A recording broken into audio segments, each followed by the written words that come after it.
Hello, everybody. Good morning, good afternoon, good evening, wherever you are in the world. I'd like to welcome you to our seventh teleseminar from the telecourse, The Way of the Psychonaut. Today, we'll explore in how many different ways LSD has been used and what has been called set and setting, which means who gives the substance to whom, under what circumstances, for what purpose, what would be the physical and the interpersonal setting. So the idea here is that the substance is just a tool, and what will happen when it is administered would depend on this external circumstances, and the results can be very different. It was very interesting that when Albert Hofmann first synthesized LSD in 1938 and sent it to the pharmacologist for testing, it came back with a very discouraging report. They found nothing of interest, and further research of the substance was discouraged. And I think I mentioned already that Albert Hofmann, somehow as he continued creating more derivatives of lysergic acid, he somehow couldn't get this one substance off his mind. He had this very, very strong feeling that he must have overlooked something, but it was completely irrational. He had no idea why it would have been. So he checked again the papers from the pharmacologist. He found out that some of the mice were agitated, and so that maybe that was the reason why he wanted to look at it again. And then later he talked about this his discovery of psychedelic effects of LSD as serendipity rather than accident. This is a reference to a story of the princes of Serendip who go look for something and on the way discover something else. So when he discovered the psychedelic effects, the reaction to it, what made it a sensation in the world, was not the psychedelic effect, because the anthropologists knew that there are many cultures who have plants with psychoactive psychedelic effects. And actually some of the psychedelics were already known in pure form, the active alkaloids from them, mescaline and harmaline was already known. It was above all the incredible power, the efficacy of LSD that caused the sensation. So just for comparison, for example, we need 100 milligrams of mescaline to have a decent session, whereas only 100 micrograms of LSD will do the same, which means 1,000th of it. The LSD acts in millionths of a gram, in micrograms or gamma, as it is called. So the excitement was basically based on this power of the substance, that it was conceivable that the human body could, under certain circumstances, produce a similar substance, and that what we call mental diseases, particularly psychosis, the very, very serious diseases, would not be actually mental diseases. They would be just aberrations of the body chemistry. And if we could somehow identify the substance, we could also find a remedy, an antidote for it, and we would have something like a test tube solution for a major problem in psychiatry, for schizophrenia. So this would be like a holy grail of psychiatry. So this was the early stage of LSD exploration, was all focused on this particular search, which was called Search for Toxin X, the unknown substance that causes schizophrenia and other psychosis. So we talked about LSD sessions as experimental psychosis. The substance itself was called hallucinogen, psychotomimetic, or even delirogen. And it inspired a number of theories about the possible origin of schizophrenia as a chemical aberration. The most famous were the serotonin hypothesis postulated by Woolley and Shaw, which was based on the antagonism of LSD and serotonin, 5-hydroxytryptamine, on preparations like the rabbit's eye and so rabbit's ear. And the idea was that somehow this antagonism between LSD and serotonin somehow indicated what might be happening in schizophrenia, that there's some kind of a substance that antagonizes the neurotransmitter serotonin. The second hypothesis was formulated by Abraham Hoffer and Humphrey Osmond, Canadian researchers, who believed that the effect of LSD is caused by causing abnormal metabolism of adrenaline, so that there is a production of substances that were called adrenochrome, adrenoleukin. So it was the adrenochrome theory of schizophrenia. There was a third theory, which came actually out of experiments in the Siamese fighting fish, Beta splendens. When you give a few drops into the tank with these fish, they show about 6 different forms of behavior that you never see in nature, but they can be induced also by agents that were blocking the transmission of oxygen on the subcellular level. So these were the 3 major theories of schizophrenia that were based on these observations from LSD experiments. Now these theories were later refuted, but what happened is that LSD appeared to be extremely interesting and important for a variety of other areas, for other fields, which was like the opposite of what seemed to be happening when the pharmacologists sent the first report that LSD was not good for anything. And now it was really useful for a variety of things. So the first uses were in neuropharmacology, neurophysiology. These neurophysiologists were talking about this time as the golden era of neurophysiology and also psychopharmacology.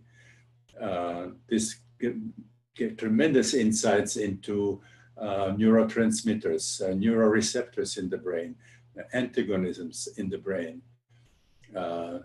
They were talking about the fact that they now started a new science, which was pharmacology of consciousness. The other area where there's some fascinating results, and that was the fact that in the early experiments, it was observed that many people had what appeared to be genuine mystical experiences. Walter Pahnke, 1964, did his very famous experiment, which was called Good Friday experiment, where in the Marsh Chapel, Harvard, he gave on Good Friday during the divine service, gave psilocybin to a number of theology students. Half of them got niacin, which was seen as a placebo. Not very effective because it causes itching and hot flashes. So within an hour, half of the group was scratching and half of the group was having spiritual experiences. So this was a very famous experiment that actually recently, during this renaissance of psychedelics, has been replicated by Bill Richards and Ronald Griffith at Johns Hopkins. Was published the paper, scientists showing that psilocybin can induce mystical experiences. Okay, so I will see some of the pictures that go with it. This is the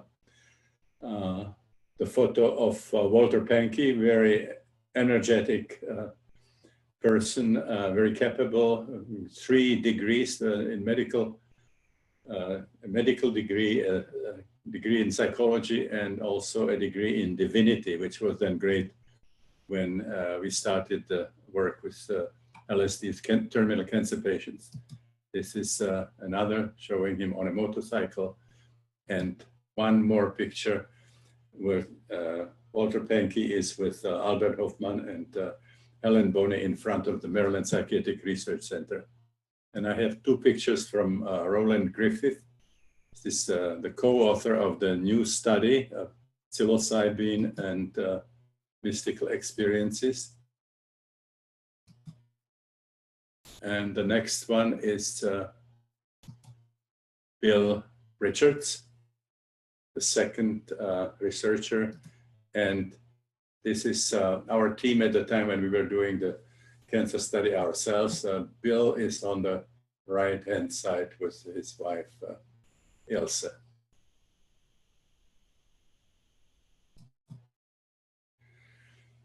So this turned out to be an extremely important observation, interesting for spiritual teachers, for spiritual seekers, and also for scholars in comparative religion.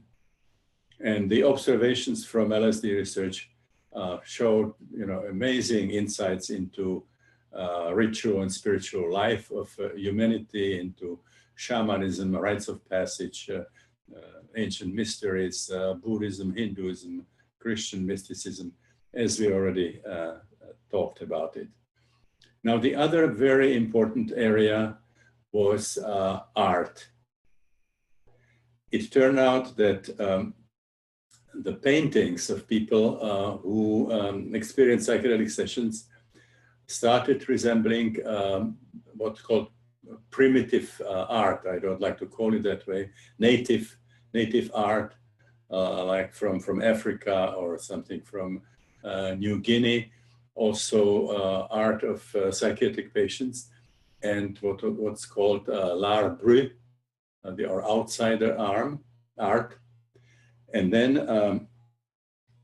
they're also mimicking many of the modern art movements, like surrealism, fantastic realism, impressionism, pointillism, Dadaism, and so on. So this was very, very fascinating, the insights into psychology and psychopathology of art. So I will go back to our pictures. So I will start with a very interesting experiment that Oscar Jeniger did, who is a LSD researcher from Orange County near Los Angeles. He worked with a lot of Hollywood artists, but this study was with 70 artists whom he gave a Kachina doll and let them paint it in the ordinary state of consciousness and then in different stages of their LSD session. So I just show you how it has been changing.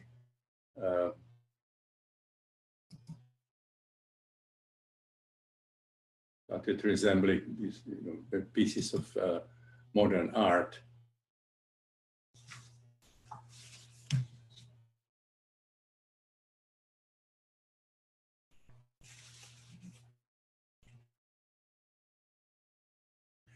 Now, this was a person coming from an LSD session, coming home, still under the influence. And this was the perception of a traffic policeman. And then the same person also watched 2 people talking about something and with slightly paranoid feelings that they might be talking about him. And then I just go quickly through a gallery of some important psychedelic painters. We'll start with Matti Klarwein. You can see the impact that it had on artists, increasing the imagination, making the colors more vivid, the style freer.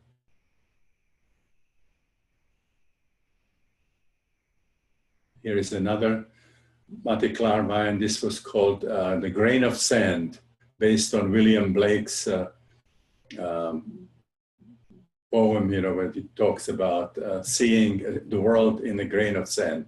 So many politicians, many scientists, public figures, and so on that are showing here in this picture. And this is another very, very famous psychedelic artist, Ernst Fuchs. This is his picture of Moses looking at the burning bush.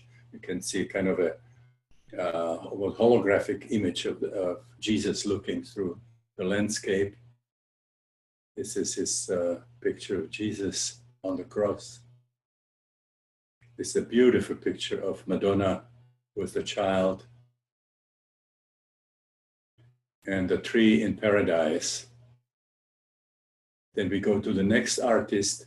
It's Roberto Venosa, whom you saw when I was showing the pictures from the house of Albert Hofmann, whom we encountered there just by chance. It's very, very beautiful pictures.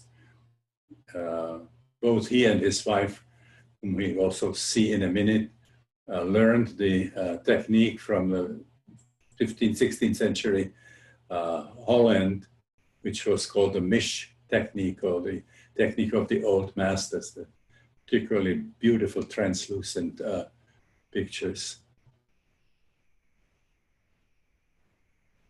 So he and his wife, Martina Hofmann, they were basically focusing on the beautiful aspects, transcendental aspects of LSD sessions.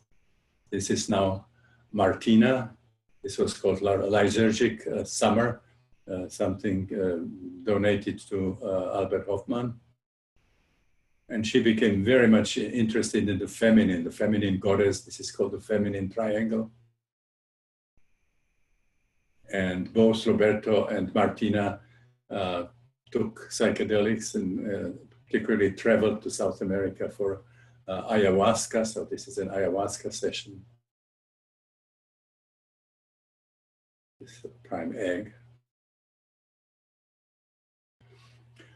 And now we have another amazing visionary artist, Alex Gray. Again, we saw him in the slideshow visiting Hans-Ruedi Giger with his wife, Ellison. So he trained as a painter who painted anatomy for atlases and so on. And then after his psychedelic sessions, he added all the subtle energies, auras, chakras, and so on. So I have just several of his paintings here.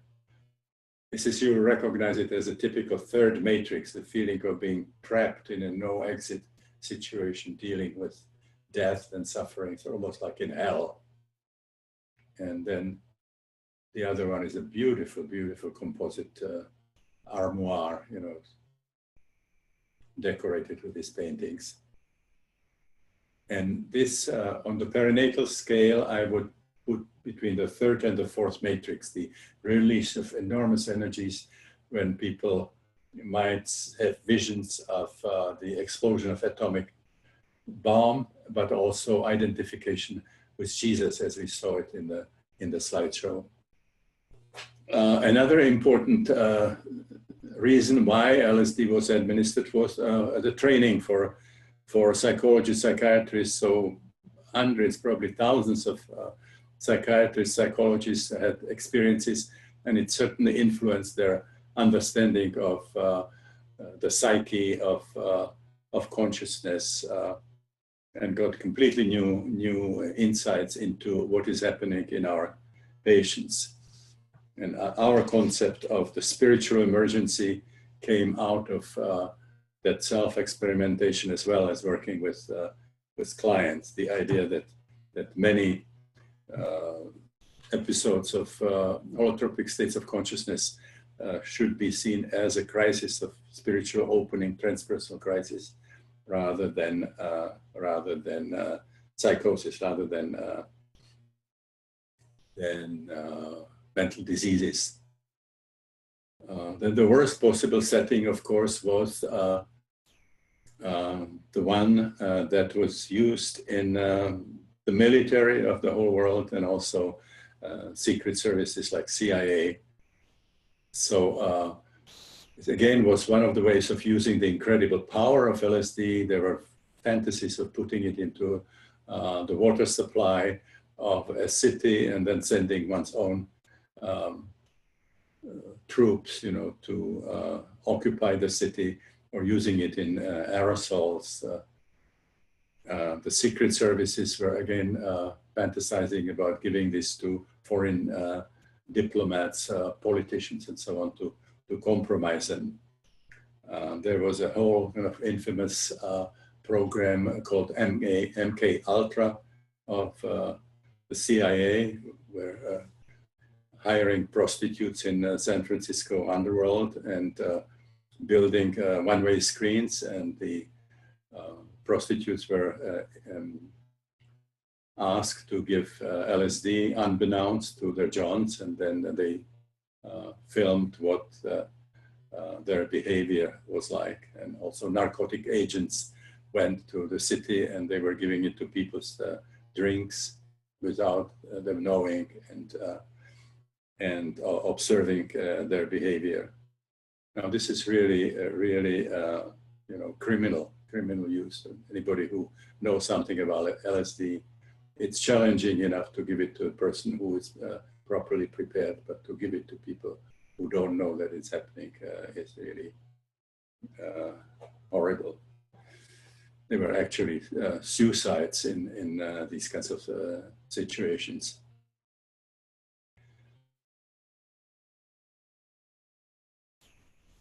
Now, this early experimentation with LSD was all done in the old paradigm. The idea that what we see in patients who are diagnosed as schizophrenic is really produced by a pathological process. And later it became very clear that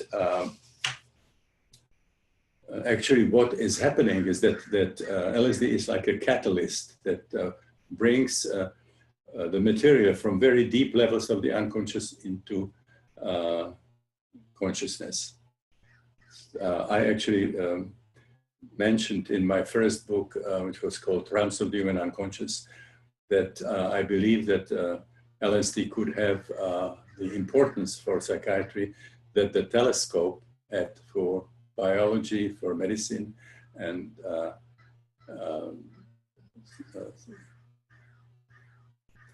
that the telescope had for astronomy, and microscope had for biology and medicine. Now, this pathological approach to LSD was finally resolved when Aldous Huxley and Humphrey Osmond corresponded about what would be the best term for LSD and also other psychedelics. And they were doing it as an exchange of poems.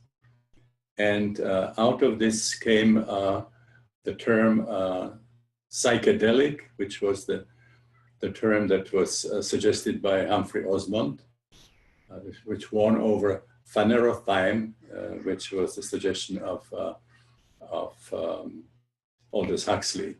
Phanerothym was like revealing the emotions, the psyche, and the term psychedelic means um, expanding consciousness, opening, revealing the psyche. So this term was then used by the counterculture, and this somehow cemented the use. So today we hear mostly the term psychedelic. Those old terms, hallucinogens and delirogens or psychotomimetics, are mostly used in scientific papers of the new generation of psychedelic researchers who want to distance themselves from the counterculture and look very, very scientific. So I will again show a couple of pictures. Okay, so this is a photo of Aldous Huxley with his wife. This is another picture of the two of them. Laura herself was very involved in psychedelic research, and there's a beautiful book by her, which is called This Timeless Moment, about the last days with Huxley when he was dying of cancer of the tongue and asked for administration of 100 micrograms of LSD to ease his experience of dying. And this then is Humphrey Osmond, the one who coined the term psychedelic.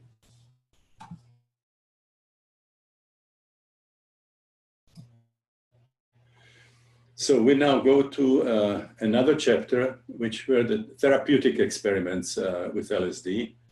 And like that laboratory research, it was also very negatively influenced by the old paradigm thinking.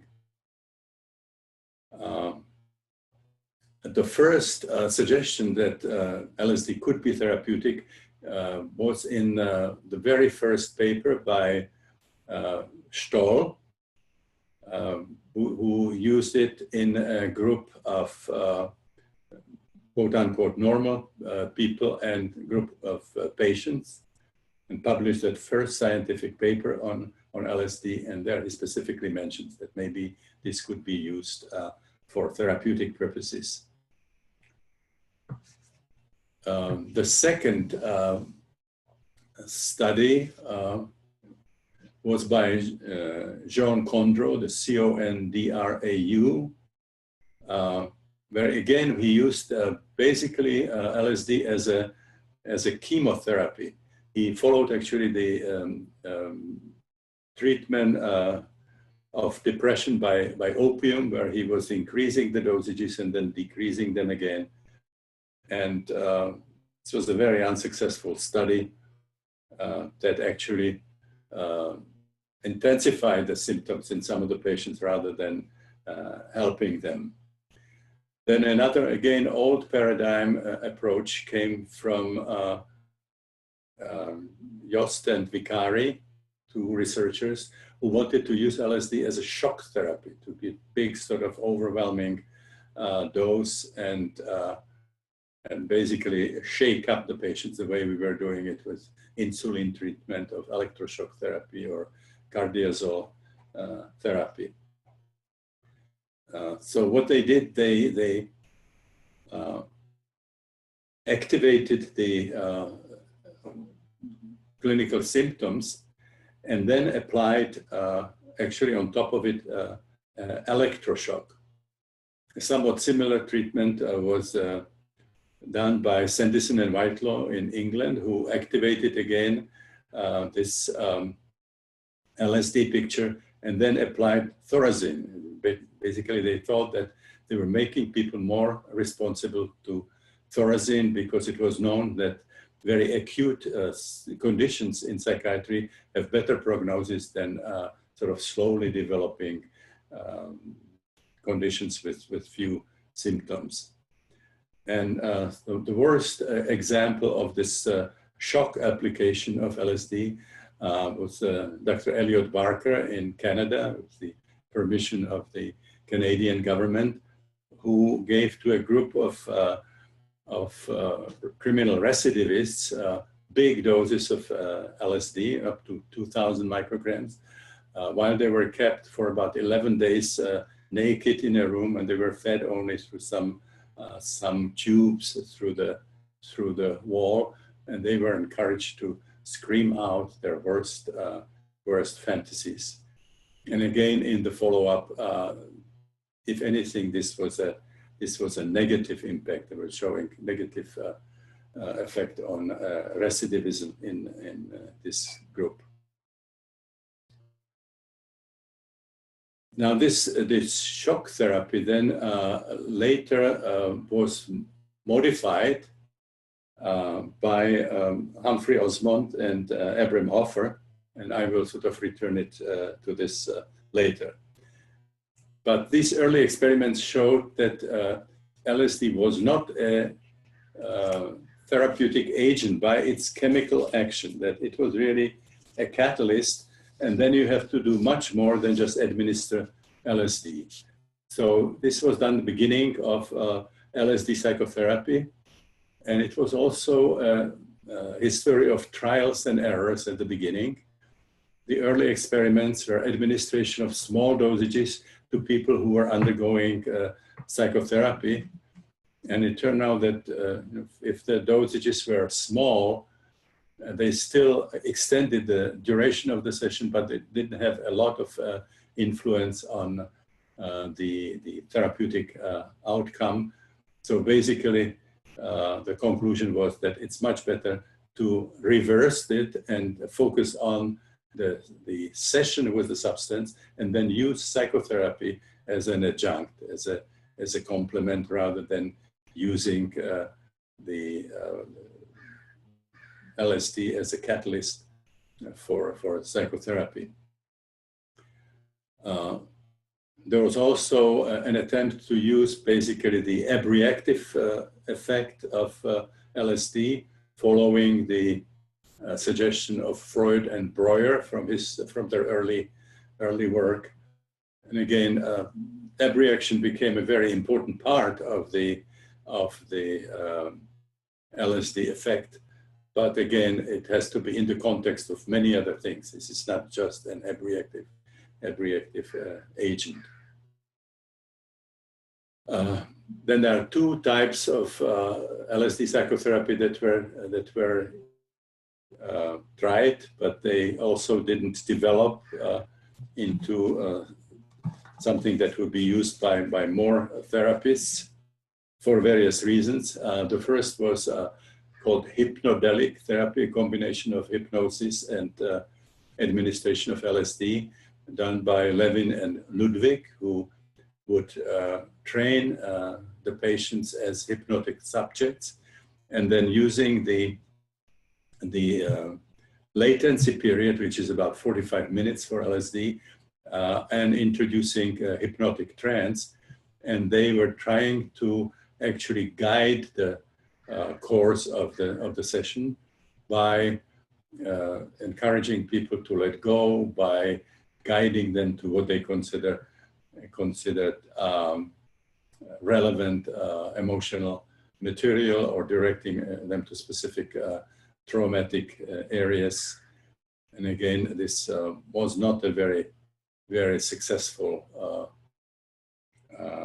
treatment that remained limited to those two researchers. The other one didn't sort of find followers for a different reason, but was a very, very interesting approach. This was developed by Joyce Martin and Pauline McCreary. They were two psychoanalysts in London who were using what they called fusion therapy in patients who had very deprived childhood and experiences of abandonment. For example, somebody who would have spent the first 3 months in an incubator because of premature birth and so on, or they were in some sense emotionally deprived for various reasons. They would work with them in a semi-darkened room. They would put a blanket on them and then lay parallel to them in having them in full embrace, like a good mother would a child. And this was extended to a period of several hours. And they had quite remarkable effects with this therapy. I had the chance to spend some time with them when I was in 1964 in London for a conference of social psychiatry. And I talked to their patients and was quite impressed on the impact that it had on these patients. And finally, I decided to try that. I had a session with Pauline McCririck still in London, and then second one in Amsterdam of 1966 at the conference of LSD psychotherapy.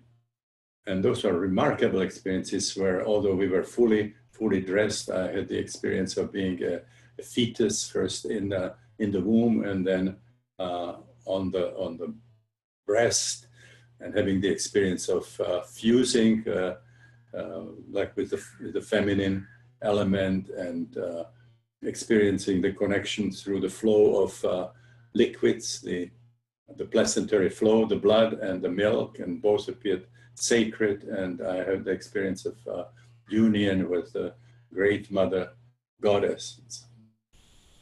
Now Joyce and Pauline presented this at the conference on LSD psychotherapy in Amityville, and I actually showed the movie, and it created enormous uproar in the audience and split somehow the opinions, where half of the audience were saying, oh, this is obvious, this is a preverbal trauma. The only way you can heal it is by actually bringing preverbal means, by contact, the anaclitic satisfaction, as it is called.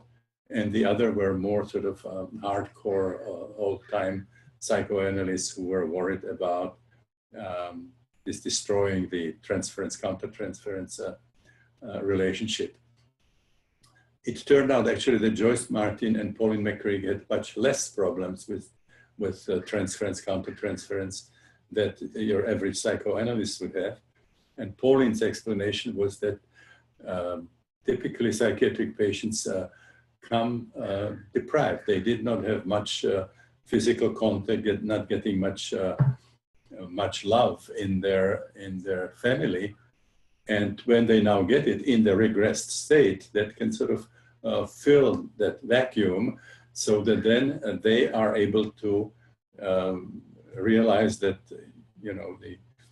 these therapists, both were in their 60s or so, were not great sexual objects, and they would go and find somebody more appropriate.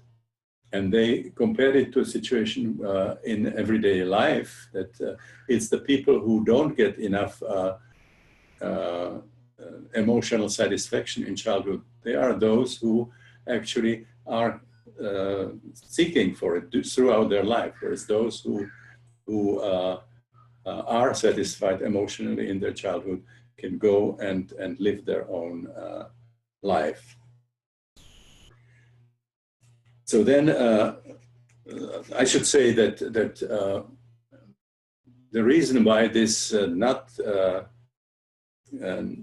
found a lot of following is that this is a tricky thing in a one-to-one relationship behind closed doors. Particularly male therapists were not very comfortable with it. But we then introduced this into psychedelic therapy, where we were using male-female sitters.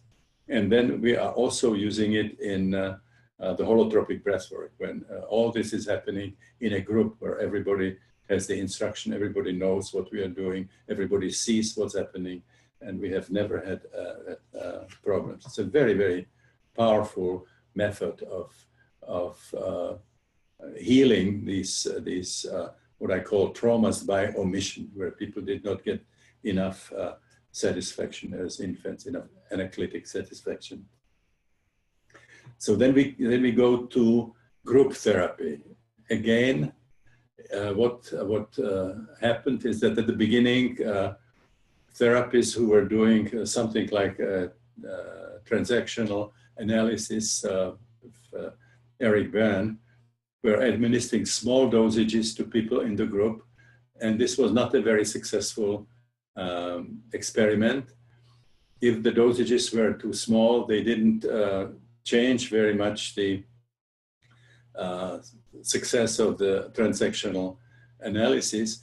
And when the doses were increased, then it was more disturbing. It was difficult to focus the group on group work.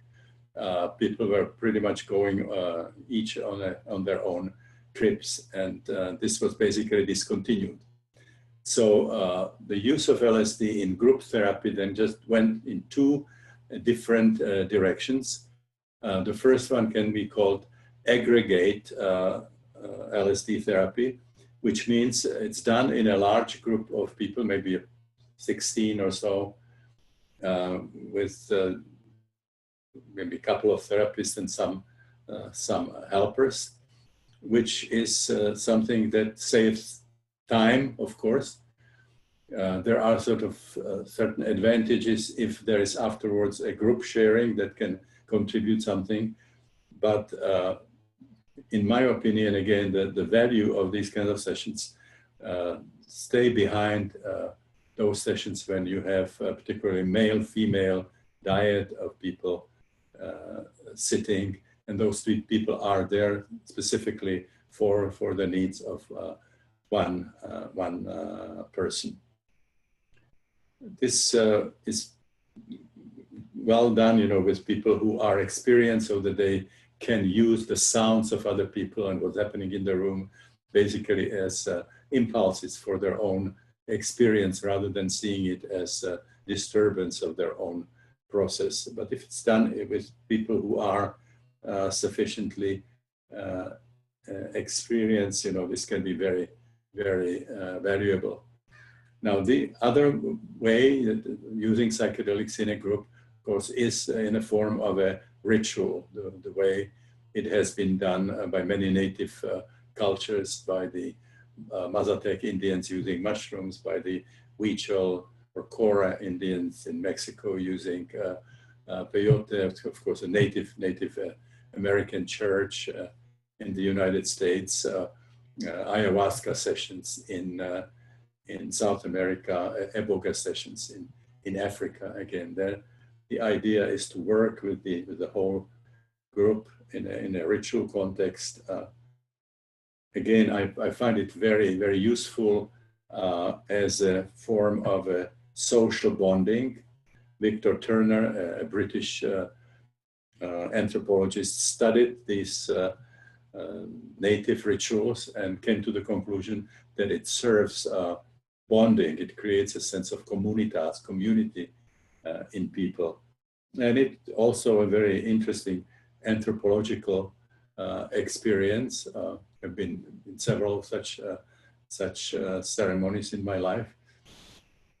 I would still prefer for deep, focused self-exploration, again, the individual session. There's usually structure in these rituals. Frequently, you have to sit or you have to behave in a particular way. That doesn't really fully utilize the self-healing intelligence that would come in a session with a higher dose that's fully internalized when you just focus on your own issues. Now, an extreme example of this aggregate therapy, as I call it, were the sessions of Salvador Roca, the Mexican psychiatrist, very, very interesting, very controversial figure who created what he called convivia. He had large groups of people, up to about 30, and they were very heterogeneous on purpose. They had, in terms of gender, in terms of age, in terms of stage of therapy, in terms of substances they were getting, some people getting ketamine, other people getting datura, peyote, LSD, and so on. And he was also showing very, very evocative pictures with a lot of violent, sadomasochistic images, images from Nazi Germany and so on. And his goal was to go for ego death, to really create a total breakdown that would then turn into a rebirth experience. He had a lot of problems with society. He had a party for psychiatrists in Mexico City where he served sandwiches with psychedelic mushrooms without telling them. He ended up for 9 months in prison, and has also had legal difficulties in the United States for conducting sessions. So again, not many people want to follow this particular model. So what emerged out of this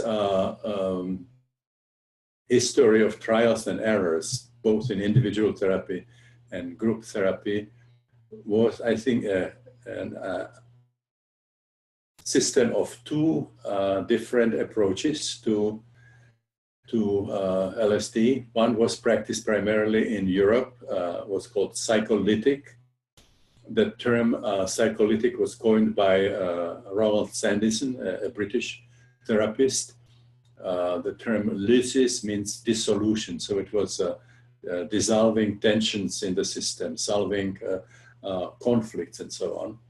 It was a situation where there was a whole series sessions, maybe from 16 to up to 100, usually lower dosages, medium dosages, in a situation where psychoanalysis was used to interpret the experiences and work with patients, although there very likely were some modifications, for example, in terms of not keeping the rigorous analytic situation of the therapist sitting behind the head of the patient, and maybe using physical contact in certain situations.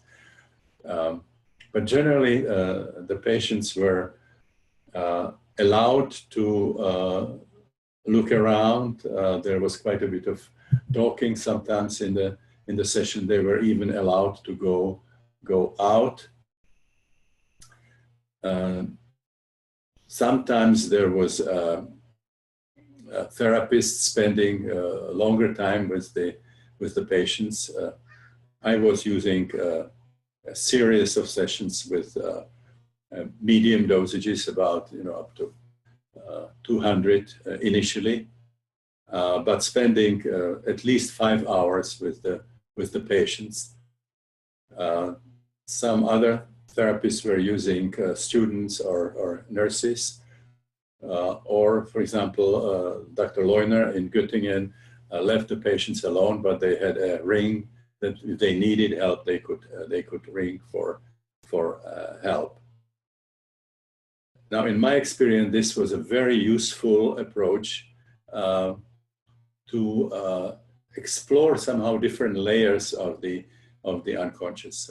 One of my patients called it onion peeling of the psyche or the unconscious, or some people talk about this chemoarchaeology, sort of going layer after layer, find out what the material is on these different levels, how they are interconnected, how they are related to symptoms, at which point the symptoms are activated, in which point they are resolved, and so on.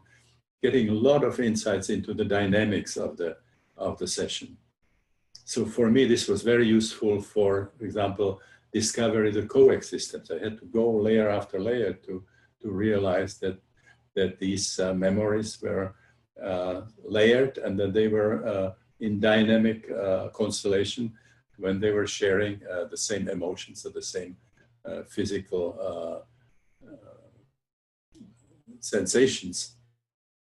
it was also in this kind of therapeutic arrangement that I became aware of the healing intelligence, self-healing intelligence that was guiding spontaneously the patients to the relevant unconscious material.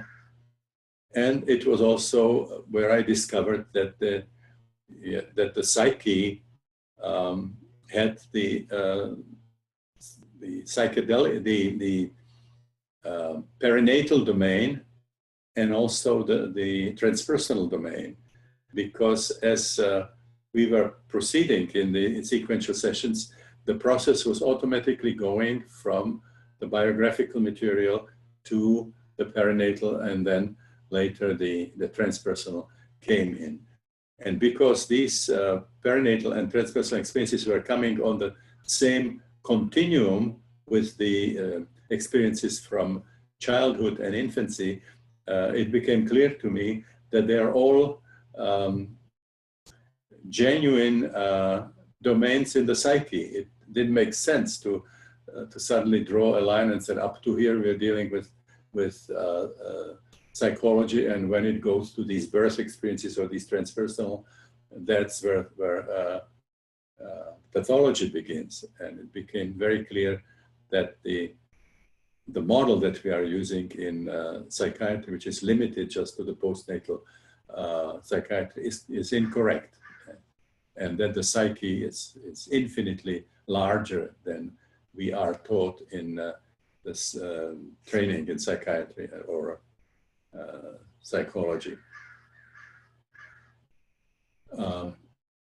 Now then, later, during my work already in Prague, I realized that this was very fascinating to work in this way. For example, I could analyze why the patient saw me in a certain way at particular parts of their sessions, why I was sometimes perceived as Hitler, sometimes as angel or a supreme judge, and why the treatment room was seen as a cottage in the Pacific, or a death row, or a bordello, how it was related to the material that the patients were dealing with. So this was very, very interesting. Hundreds of analyses of the visions that people have, how the environment and myself were elusively perceived. But I also realized that this was taking away from the therapeutic power of LSD, that if I internalize the sessions, that the unconscious material was present in a pure form rather than coming mixed with something from the external world. So towards the end, I increased the dosages and actually started using eye shades and headphones in the sessions. So it was like a natural bridge to the work that we were doing when I emigrated in the United States, where in the Maryland Psychiatric Research Center, we were using that other form of LSD therapy, which is called psychedelic. Now, this was a small number of sessions with very high dosages, from 300 to 600, and some people went even higher, with the sessions being strictly internalized with eye shades, headphones, and playing powerful hi-fi music of special selection throughout the session. So the talking was all done before and after the session. During the session, basically the patient was encouraged to stay in the experience with the eye shades, and we would interrupt only when we were changing the record, or certain intervals where we wanted to ask where they were or if they needed something. But we would go back into the music right away. The music was extremely important. It provided a kind of carrying frequency through the session. It seemed to be taking people through some of the rough points when they were simply following the flow of the music. And then we could have the choice of music that would somehow best support where the people were. So, for example, when we saw that there was a lot of aggression happening, the fists were clenched and the body was shaking and so on, we would play some powerful music, an African drumming music or something like this. During the time of the culmination of the session, we would come with some powerful orchestral music or many voices, preferably in languages that people would not know. And then as the session was quieting, we would go to more sort of comforting music. We called heart music, with a lot of emotions, even feminine voices and so on. And towards the end, the music became timeless, sort of meditative, and so on. But basically, we're trying to always follow the natural course, the trajectory of the effects of LSD or other psychedelics, and also the specific choice of the music depending on the type of experience that people were having, as I already mentioned that. So, when something powerful is happening, you don't come with a violin solo and vice versa. When at the time when the session is quieting, you don't hit people with a powerful sort of full orchestras. So the music is an extremely important part of the session of the psychedelic experience. Now, the psychedelic therapy has a very interesting history that I would like to share. It actually was a development from the shock therapy. This was started by Canadian therapists, Abraham Hoffer and Humphrey Osmond, who are already mentioned. And the story was that they read a paper by Dittman and Whittlesey that was comparing delirium tremens with LSD, showing some kind of overlap, in my opinion, not very convincing, but comparing it with delirium tremens. And Abraham and Humphrey tell the story that they were flying on one of these red-eyed express airplanes, and they started talking about this paper, and that they were brainstorming, and they realized that many patients who are alcoholics, they tend to experience a turning point with delirium tremens and actually give up drinking. And so they came up with the idea of creating really bad trips with LSD sessions, mimicking the delirium tremens. And they started doing this in Saskatchewan, in their Canadian hospital. And now something amazing happened. A strange individual appeared, L. Hubbard. This is not the Ron Hubbard of Dianetics, Scientology. Ron Hubbard, a really legendary figure in psychedelic history. He appeared and asked to see Humphrey Osmond for lunch in a yacht club in Saskatchewan. And during that lunch, he told him that he and Abraham are doing it all wrong, that for LSD to be therapeutic, they have to reach for beautiful experiences, ecstatic experiences, mystical experiences. They have to play beautiful music. They have to have a gorgeous environment, universal symbols and so on. And they actually followed his instructions, and that really increased tremendously the success of the work with alcoholics and drug addicts. And this was the pattern that was then followed. They never explained why L. Hubbard came with that kind of idea. Where did it come from? But then in the early 60s, he visited me in Prague because he came to buy 2 grams of LSD. The Czech pharmaceutical company Spofa was the only one besides Sandoz that was producing pure LSD. So people were coming to buy LSD in Prague, and I was the principal investigator. So they were sending to me these people who wanted to buy LSD to approve this sale. And so he came and we talked, and I asked him the question, and he said that in the about 10 years before the discovery of LSD, he had a vision of a kind of archetypal angelic being who told him that this substance would be discovered in Switzerland and how it should be used. So he just transmitted that information to Abram Hoffer and Humphrey Osmond. L. Hubbard was a very, very fascinating, mysterious person. He had many different jobs. At one point, he had a small fleet of airplanes. He had a yacht about 100 feet long. He supposedly had a patent where you can use the energy from radioactive ore to drive ships. He had parties at home when he asked his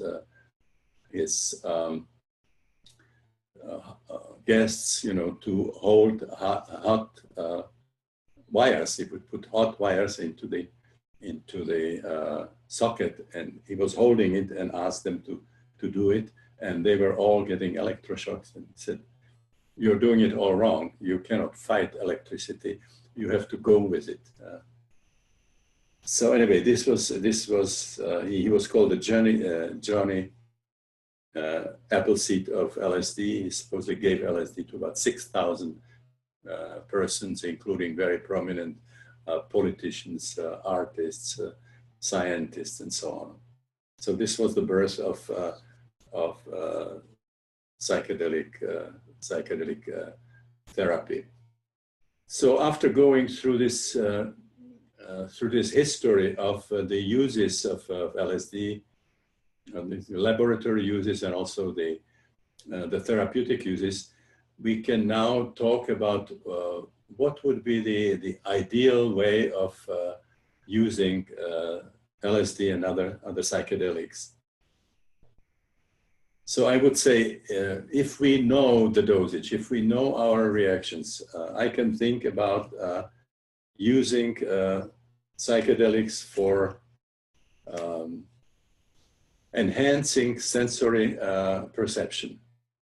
Doing it near the ocean, hiking in the mountains, or in some forested area on Polynesian island in some beautiful environment. But we really have to know that we have a good substance, that we have a dose that's known, and that we know our own reaction. Another thing is what has been recommended by Jim Fadiman, becoming increasingly popular, is microdosing for increasing creativity. So that's particularly people who are in the computer business are now really believe in this microdosing as something that can give them great insights in the digital world. Now, once we go to larger dosages, and we do it either for self-exploration or for therapeutic purposes, then the sessions should be internalized. For the reason that I mentioned before, that we want to see the material coming from the unconscious in a pure form, not something that is a mixture of what's coming from the outside, what's coming inside. This makes the most effective and the safest way of using psychedelics. it's really dangerous to do it in a situation like the raves, when people really don't know frequently what they are taking, how much they are taking. They probably not very informed about the cartography of the psyche, where certain experiences might be coming from. They are doing in a situation which is exposed, knowing that they are doing something illegal, where the police can come. This is really an unfortunate way of using psychedelics and increasing the potential hazards and reducing the potential benefit. Now, the other thing that we should know, we certainly have to know if we do it therapeutically, but it's also recommended for self-exploration when we have a guide, to know the medical history, to have a good medical examination, because there are certain problems that can come up. Primarily the cardiovascular situation, the major issue. We don't want to do psychedelics with people who had a history of a heart attack, or where we know they have aneurysms, or they have a uncontrolled high blood pressure. Because again, we don't know how powerful the session will be, which depends on the one hand in the dose of the substance, but then particularly on what kind of material is coming. It's a very emotional, very traumatic situation. The reaction can be quite strong, and this could increase the blood pressure and the pulse rate, and could become a problem for people who have some cardiovascular issues. That becomes particularly critical when we are talking about the amphetamine-related entheogens like MDA, MMDA, and others that are specifically dangerous for the cardiovascular system. They have a lot of the sympathetic effect left, and the increase of the blood pressure and the heart rate can be really significant. So there were deaths in people who had cardiovascular problems and have taken these amphetamine derivatives. So in any case, we should have a good medical examination to know that we are working with people who are healthy, particularly moving toward higher dosages. It's also very useful to have the history of the person, to know what their childhood was like, what the major traumas might have been. Also, physical traumas, because as I mentioned in one of the earlier modules, it turns out that physical traumas can be major psychotraumas, and something that becomes a significant part of a psychedelic experience. And then I also talked about the interpersonal coexistence. If people have certain repetitive patterns in their interpersonal behavior, they very likely will emerge in and be repeated or recreated in the session situation. And so it's really useful to know the history and to be able to recognize that pattern and discuss it with the person who is having the session. Again, it's useful for self-exploration and for therapy to keep the talking on the minimum, to do this preparation where there's of course significant talking, and then the integration of the session afterwards. But during the session, the talking brings this to the cognitive level, and it tends to be at the expense of the depths of the experience. So just check with people once in a while where they are, what's happening, what they need. Of course, helping them to the bathroom. Those are necessary breaks. But keep the session internalized, like with LSD, at least for the first 5 hours, and then maybe sitting up for a while and getting a sense where they are and if there's anything that needs attention. By this, I mean primarily unfinished issues from the session, emotionally unfinished or unfinished in terms of the body symptomatology. And it's really, really important to do the body work. And I will talk about this body work in the next session to make the session cleaner, to reach a better closure. It's really important to do the body work where we somehow help to express emotions which are close to the surface, and also any kind of physical blockages that remained unresolved. Now, after the session, after the 6 hour or so, or between the 5th and the 6th hour, it's great to go and expose the person to nature.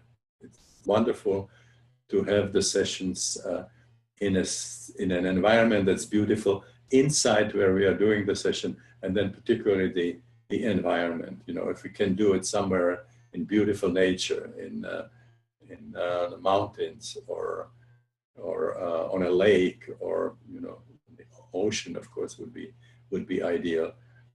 And even the swim in the ocean or in a lake can be amazing. Warm shower is great. Spending some time in a warm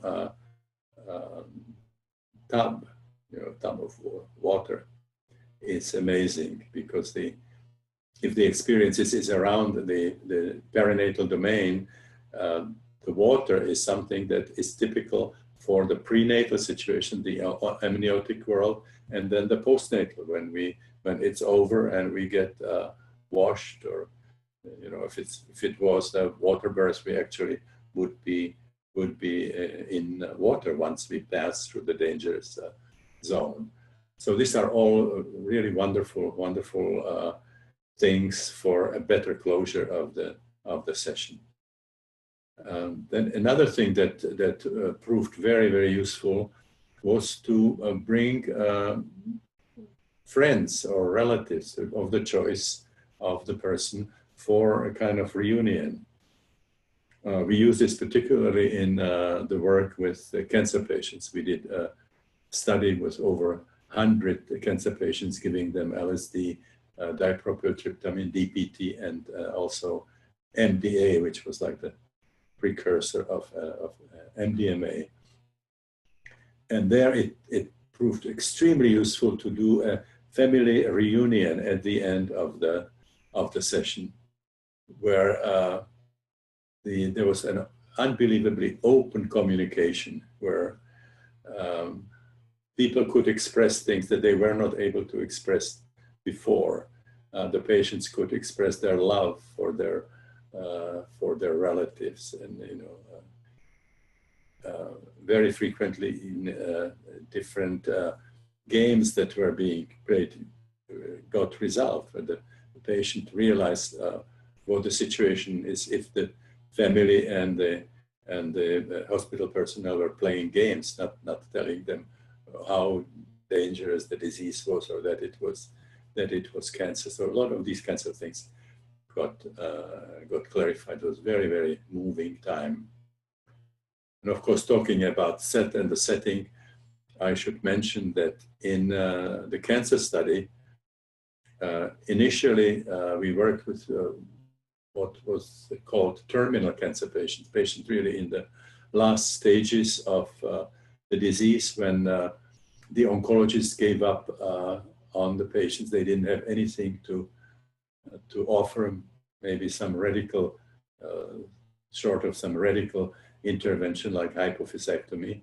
So when they were giving up the medical treatment, then Walter Pahnke, whom you saw, and myself were spending Thursdays in an oncological unit, going for the grand rounds.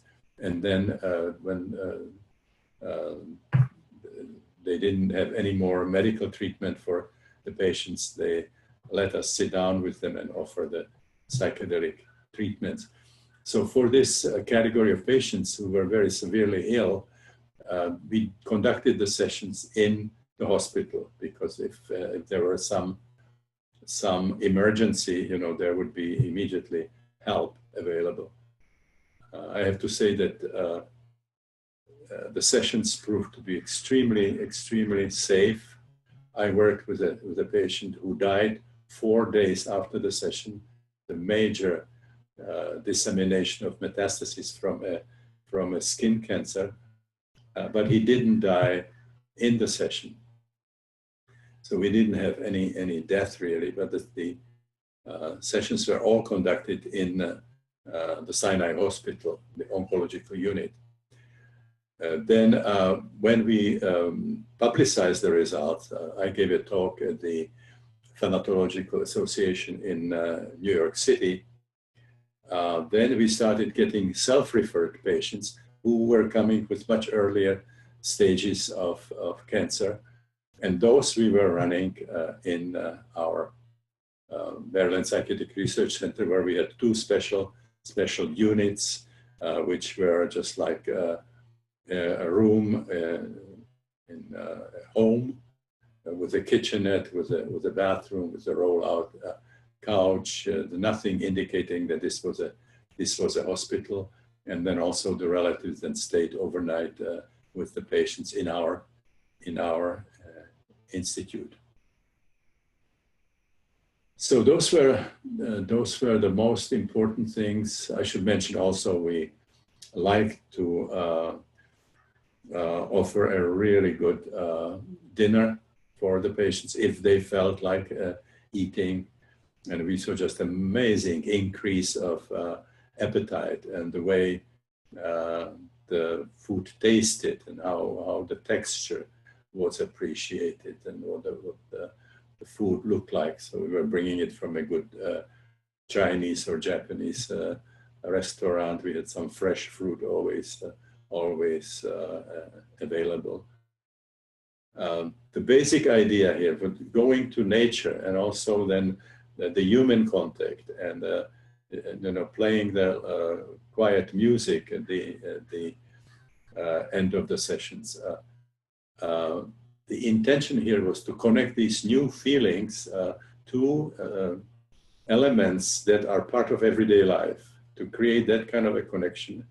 And many people actually developed a new way of appreciating music, a new way of appreciating food. There were also experiences where lovemaking became, you know, more profound, more satisfying. So the important thing is not just what happens in the session, but how we manage to bring it into our everyday life, so that it transforms the way we experience ourselves and the world in ordinary circumstances. Otherwise, the far-out experiences don't make much difference, or don't have great values, unless they actually bring something to our life. So I will end here the talk about set and setting, and you know, the laboratory and the therapeutic work with psychedelics, and we will return to some of those issues, like the self-healing, intelligence, and the body work. We will return to it at some length in the future modules. So I just would like to show at the end a few pictures.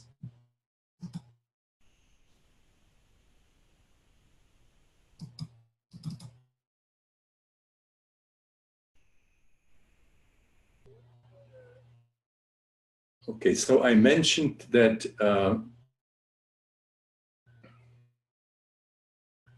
Salvador Rocket did these convivia, this very wild and sort of extreme sessions. So this is the picture of Salvador Rocket. One of the main psycholytic therapists was Hans-Karl Leuner. I mentioned, and in his sessions, the patients had the bell that they could ring, but otherwise they were experiencing it alone. So this is Hans Karl Leuner. This is our team in Big Sur. I mean, sorry, this is our team in Spring Grove. You can see from the left beside myself is Karen Lehigh, Bob Lehigh, Hans Karl Leuner visiting, then Sandy Unger, who was the much of the mind behind the project before I came and joined the team, and then Bill Richards we already saw on the right. Then this is Wilhelm Arendsen-Hein. He was a psycholytic therapist at a beautiful center in Holland. So this is when he was again visiting us at Spring Grove. This is Abram Hoffer. I mentioned him in connection with the delirium tremens, and when they were trying to give bad trips, and then got the help from L. Hubbard.